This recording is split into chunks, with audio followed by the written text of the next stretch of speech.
अस्सलाम वालेकुम गाइस, मेरा नाम है अली और मैं अपने channel daily horror stories by Ali से आपके सामने मौजूद हूँ। मैं उम्मीद करता हूँ आप सब खैरियत से हैं, खुश हैं और कामयाब हैं। तो जिन लोगों ने अब तक मेरे चैनल को किसी भी वजह से सब्सक्राइब नहीं किया वो उसको सब्सक्राइब कर लें, लाइक करें और अगर हो सके तो शेयर करें।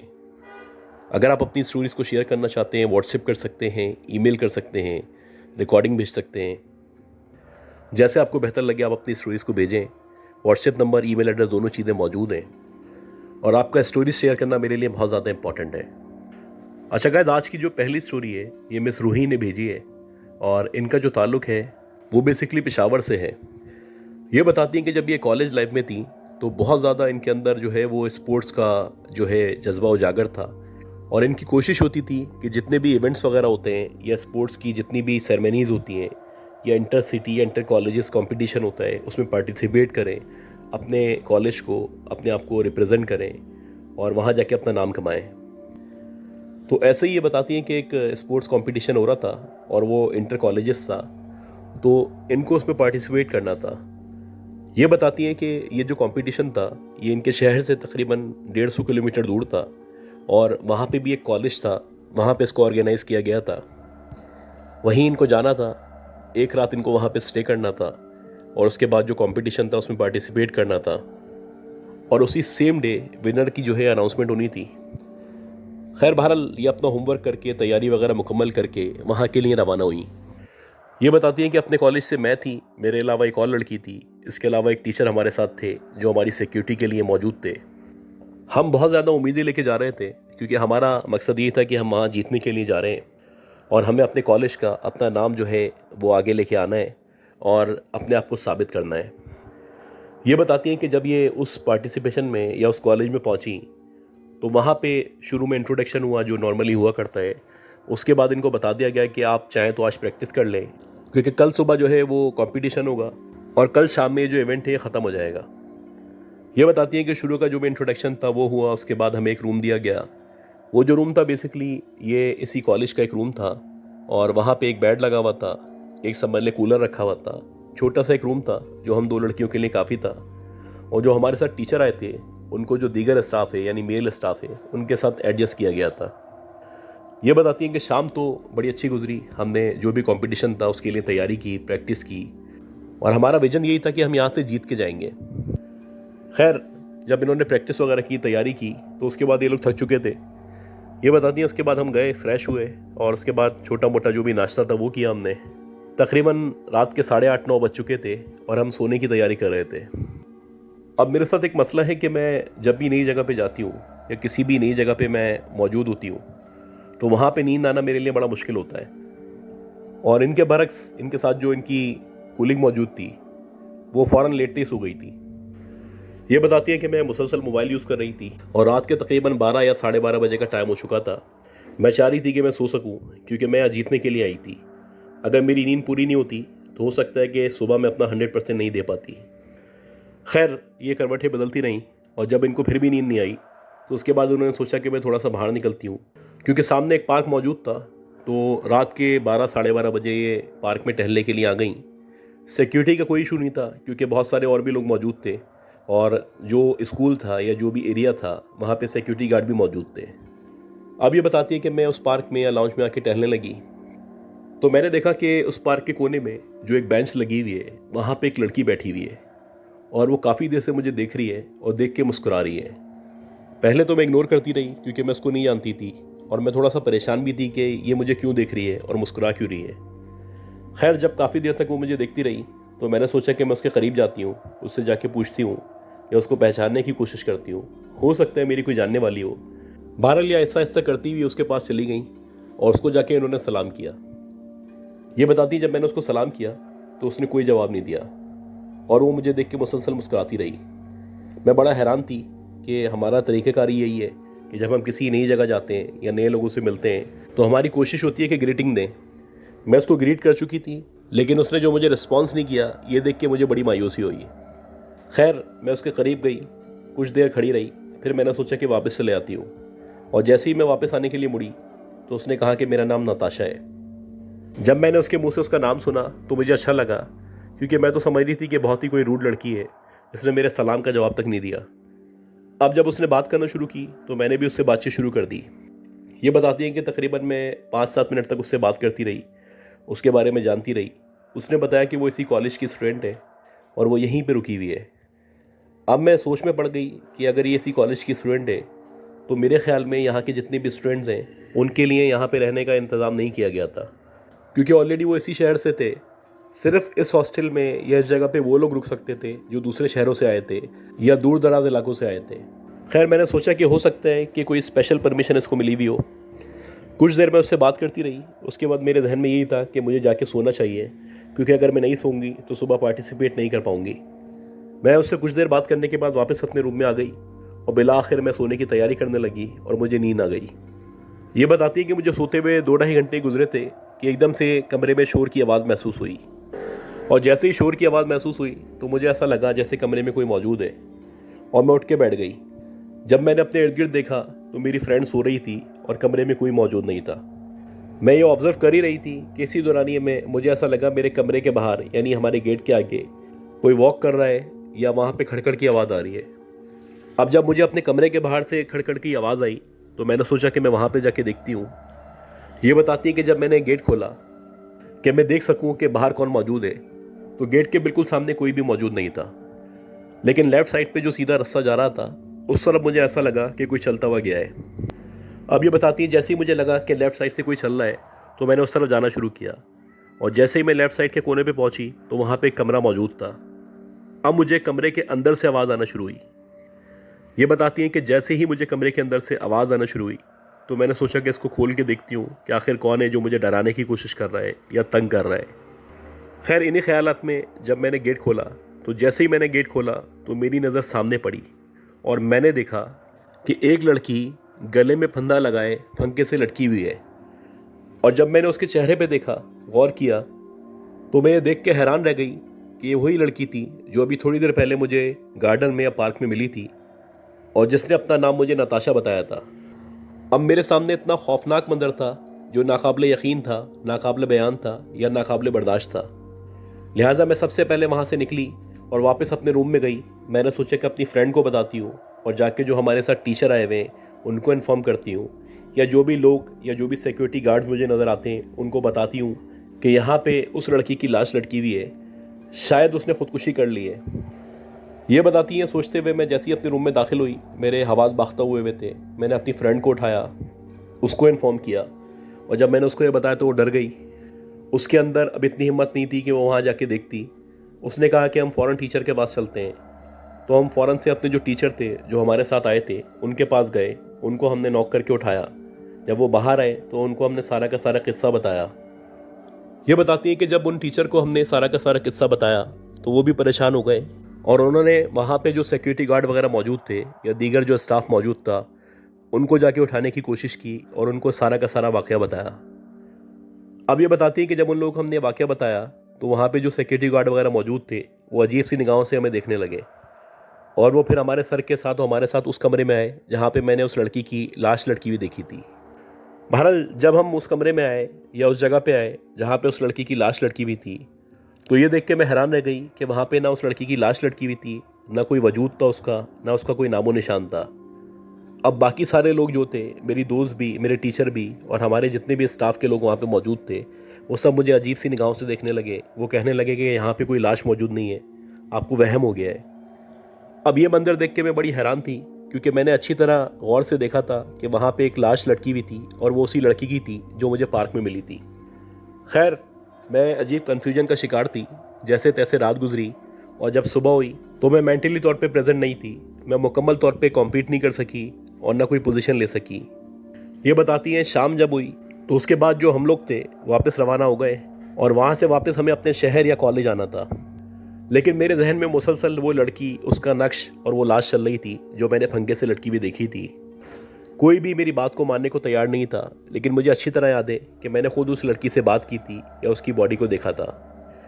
ये बताती है जैसे तैसे हम लोग वापस पहुँचे। मेरी तबीयत ख़राब थी, मुझे ऐसा महसूस हो रहा था कि मुझे शदीद बुखार हो चुका है।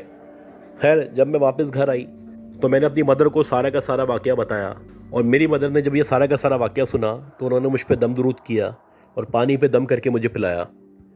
ये बताती है तब जाके 2-3 दिन में मेरी तबीयत बेहतर हुई। ये बताती है कि आज भी मेरे जहन पे वो जो औरत थी या वो जो लड़की थी उसका नक्श महफूज है, उसकी शक्ल मुझे अच्छी तरह याद है। और मुझे अच्छी तरह याद है कि मैं सेंसस में थी और उस लड़की को मैंने अपनी आंखों से देखा था, उसकी लाश को मैंने अपनी आंखों से देखा था। मुझे आज तक इस वाक़े की या इस चीज़ की एक्सप्लेनेशन नहीं मिल सकी कि आखिर वो कौन थी, कहाँ से आई थी और उसकी लाश मुझे क्यों नज़र आई थी। अच्छा गाइस, आज की जो दूसरी स्टोरी है यह हमें बाबर साहब ने भेजी है और ये बताते हैं कि इनकी जो रिहाइश थी वो बफर जोन में थी। इनका जो घर था वो बेसिकली ग्राउंड+3 था। इनके घर में इनके दादा दादी रहा करते थे, ये थे इनके मदर फादर थे और एक चचा थे। यानी कि घर बहुत बड़ा था, इतने ज़्यादा लोग नहीं थे। तो जर्नली जैसे हुआ करता है, पिछले 10 से 12 सालों के दरमियान इनके जो पेरेंट्स थे या इनके जो दादा थे, उन्होंने जो टॉप फ्लोर था उसको किराए पे दिया हुआ था। अब ये बताते हैं कि किराएदार आपको पता है कि हर तरह के होते हैं, आते आते रहते हैं। कोई लॉन्ग स्टे करता है, कोई 2-4 महीने रहने के बाद चला जाता है। गर्ज के किराएदार जो है वो बदलते रहते हैं। ये जिक्र करते हैं अब से तकरीबन 9 साल पहले का, यानी 2014 की बात बता रहे हैं। ये बताते हैं कि मैं उस वक्त तकरीबन 13 साढ़े 13 साल का था, यानी इतना बड़ा नहीं था। तो हमारे जो टॉप फ्लोर था वहाँ पे एक फैमिली रहने आई। बेसिकली वो जो फैमिली थी वो एक माँ और बेटी पे मुश्तमिल थी। इनकी जो मदर थी तकरीबन उस वक्त 45 से 50 साल के दरमियान होंगी और उनकी जो बेटी थी वो तकरीबन 20-22 साल की थी। शुरू में जब ये लोग आए तो सब कुछ अच्छा था, नॉर्मल था, बड़े अच्छी तरह पेश आते थे, कुछ ना कुछ खाने को भी भेजते रहते थे। आहिस्ता आहिस्ता करके बहुत सारी चीज़ें थी जो हमने नोट करना शुरू की। जैसे कि अक्सर ऐसा होता कि कोई भी सामान वगैरह इन लोगों को मंगाना होता तो वो सामान मुझसे मंगाया करती थी। अब जाहिर सी बात है, मैं 13 साढ़े 13 साल का था और मेरे पेरेंट्स भी कहते थे कि वो बेचारी अकेली हैं, उनकी एक ही बेटी है, जितनी हेल्प हो सकती है कर दिया करो। तो मैं मना नहीं करता था।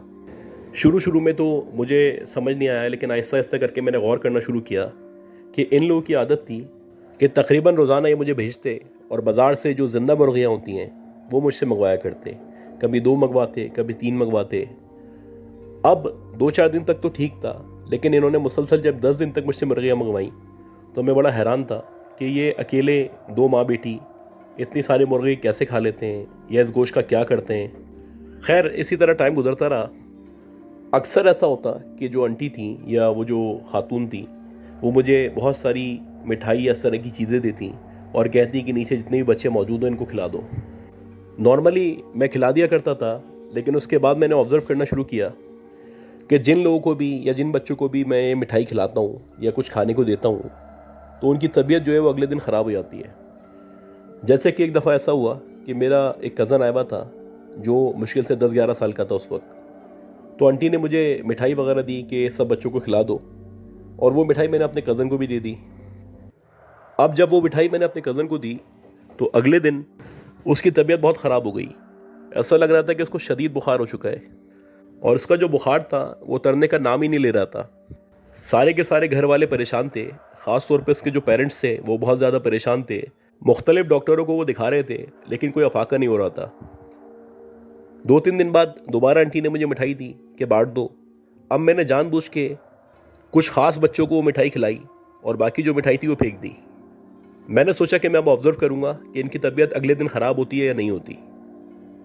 ये बताते हैं कि बिल्कुल अगले दिन मुझे पता चला कि वो 3-4 बच्चे जिनको मैंने वो मिठाई दी थी वो सारे के सारे बच्चे बीमार हो गए और उनको शदीद बुखार हो गया है। ये बताते हैं कि एक दफ़ा मेरी मदर ने कुछ खाने के लिए बनाया, जो नॉर्मली हमारी सोसाइटी में होता है कि कुछ खाने के लिए बनाते हैं, मीठा बनाते हैं या न्याज दिलवाते हैं, तो एक दूसरे के घरों में खाना भेजा जाता है, जो हमारा एक रिवाज है, जो एक हमारे सोसाइटी में पाया जाता है। तो वैसे ही मेरी मदर ने भी कुछ अच्छा बनाया था, तो उन्होंने कहा कि ये ऊपर वालों को देखे आ जाओ। रात के तकरीबन 9 साढ़े 9 बजे का टाइम था। पहले मैं ऊपर गया। जब मैं ऊपर गया तो ऊपर का जो दरवाज़ा था वहाँ से इनके अंदर का हिस्सा नज़र आता था। तो मैंने अंदर की तरफ झाँका तो मुझे कोई नज़र नहीं आया। यानी कि मुझे ऐसा लगा कि शायद दोनों माँ बेटी कहीं बाहर निकली हुई हैं या किसी काम से गई हुई हैं। मैं वापस मुड़ने लगा तो पीछे से आंटी की मुझे आवाज़ आई। अब जैसी उनकी आवाज़ आई तो मैंने जाके नॉक किया, और जब मैंने नॉक किया तो उन्होंने दरवाज़ा नहीं खोला। मैं बड़ा हैरान था कि ये अंदर मौजूद भी हैं। उसके बावजूद जब मैं इनको आवाज़ दे रहा हूँ या नॉक कर रहा हूँ तो ये आ क्यों नहीं रही। ये बताते हैं कि इस अजीब से बिहेवियर पे मुझे बहुत गुस्सा आया। मैंने अपनी मदर को लाके वापस कर दिया। और उनको कहा कि आइंदा मुझे ऊपर नहीं भेजिएगा। ये लोग अंदर मौजूद थे, उसके बावजूद भी इन लोगों ने गेट नहीं खोला। खैर ये कह के मैं नीचे चला गया, दोस्तों में खेलने लगा। अब एक बात ये थी कि जो हमारा ऊपर वाला घर था वो हमने किराए पे तो दिया हुआ था, लेकिन उसका जो दरवाज़ा था उसमें जो लॉक मौजूद था उसकी एक चाबी हमारे पास भी मौजूद थी, क्योंकि अल्लाह ना करे कल को कोई इमरजेंसी हो, कोई मसला हो जाए तो हमारे पास भी एक चाबी होनी चाहिए।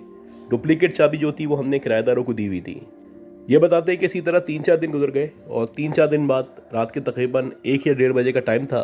मैं मूवी देख रहा था तो एकदम से मुझे किसी के रोने की या कराहने की आवाज़ आना शुरू हुई। अब रात के इस पहर में जब सारे के सारे घर वाले सो रहे थे और मेरे इर्द गिर्द कोई मौजूद नहीं था, जब मुझे रोने की आवाज़ आई तो मुझे थोड़ा सा डर लगने लगा। जब मैंने गौर किया तो ये जो आवाज़ थी वो ऊपर की तरफ से आ रही थी। अब मैंने सोचा कि मैं जाके देखता हूँ कि ऊपर कौन मौजूद है या ऐसा क्या मसला हो गया है। खैर जब मैं ऊपर की तरफ गया तो मैंने अंदर की तरफ झाँका तो कोई नज़र नहीं आया, लेकिन आवाज़ जो थी वो मुसलसल आ रही थी और बिल्कुल वाज़े पता चल रहा था कि ये आंटी या इनकी बेटी रो रही है। खैर काफ़ी देर तक ये आवाज़ आती रही। घर वाले मेरे सो रहे थे, मेरी मदर को मैं बताना नहीं चाहता था, लिहाजा मैं नीचे गया और मैंने सोचा कि हमारे पास जो ऊपर वाले फ्लोर की डुप्लीकेट चाबी मौजूद है वो डुप्लीकेट चाबी लेके मैं ऊपर जाता हूँ और इनके गेट को खोलता हूँ और जाके देखता हूँ कि आखिर माजरा क्या है।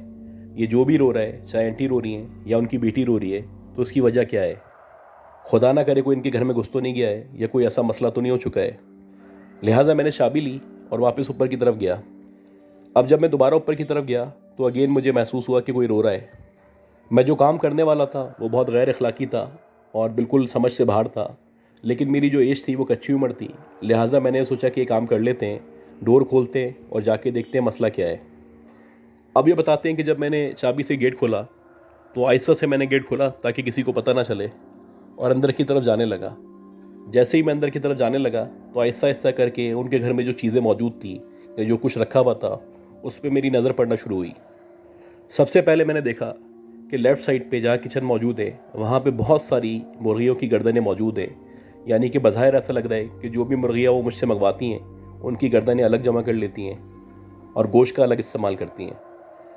खैर ये देख के मैं बड़ा हैरान हुआ कि इतनी सारी मुर्गियों की गर्दनें, तकरीबन 50 से ऊपर गर्दनें मौजूद थी। ये इन गर्दनों को क्या करती हैं या क्या करेंगी। उसके बाद जैसे जैसे मैं आगे बढ़ा तो मुझे अजीब सी जलने की खुशबू आना शुरू हुई। जैसे कि आमतौर पे गोश्त जला करता है तो गोश्त के जलने की जो स्मेल होती है वो किस तरह की होती है, बिल्कुल वैसे ही स्मेल मुझे आने लगी। अब मैं काफ़ी देर तक सोचता रहा कि मज़ीद आगे बढ़ूँ या ना बढ़ूँ। अगर किसी ने मुझे यहाँ देख लिया या आंटी ने मुझे देख लिया तो पता नहीं क्या समझेंगी कि मैं चोरी करने आ गया हूँ या क्यों आ गया हूँ। खैर वहाँ से मैंने सोचा कि मैं वापस मुड़ता हूँ और वापस मैं मुड़ा। आहिस्ता से मैंने दरवाज़ा लॉक किया और नीचे की तरफ जाने लगा। अब ये बताते हैं कि जैसे ही मैं नीचे की तरफ जाने लगा तो अगेन मुझे रोने की आवाज़ आना शुरू हुई। ये बताते हैं कि अब जो रोने की आवाज़ आ रही थी यह मुकम्मल तौर पे वाज़े हो चुका था कि ये जो आवाज़ है वो छत की तरफ से आ रही है। ये बताते हैं कि छत का जो रास्ता था वो इसी फ्लोर से या इनके पोर्शन से गुजरने के बाद आता था। लिहाजा मैंने सोचा कि आहिस्ता आहिस्ता छत पे आता हूँ और वहाँ जाके देखता हूँ मे बी ये माँ बेटी या ये दोनों ख़वातीन छत पे मौजूद हों। ये बताते हैं कि जैसे जैसे मैं छत के करीब जा रहा था या जैसे जैसे मैं छत पे पहुँचने वाला था वैसे वैसे वो जो रोने की आवाज़ थी वो वाज़े होती चली आ रही थी और अब क्लियर पता चलना शुरू हो गया था कि छत पे कोई बैठा हुआ है और रो रहा है, और वो जो भी रो रहा है वो बेसिकली एक लड़की है या औरत है। ये बताते हैं कि जब सारी की सारी सीढ़ियाँ मुकम्मल हो चुकी और छत शुरू होने वाली थी तो वहाँ पे एक दरवाज़ा लगा हुआ था। बेसिकली वो जाली वाला दरवाज़ा था, यानी कि उधर से आर पार नज़र आता था। मैं चुपचाप आहिस्ता से वहाँ पे गया और पहले मैंने सोचा कि अंदर की तरफ झाँक लूँ या छत पे एक नज़र मार लूँ कि कौन मौजूद है। ये बताते हैं कि जैसे ही मैंने छत की तरफ झाँका तो जो मंजर मैंने देखा वो बहुत खौफनाक था, इश्तियाल अंगेज़ था और डरा देने वाला था। मैंने देखा कि ये दोनों माँ बेटी छत पे मौजूद हैं और एक छोटी सी जगह पे आग लगी हुई है।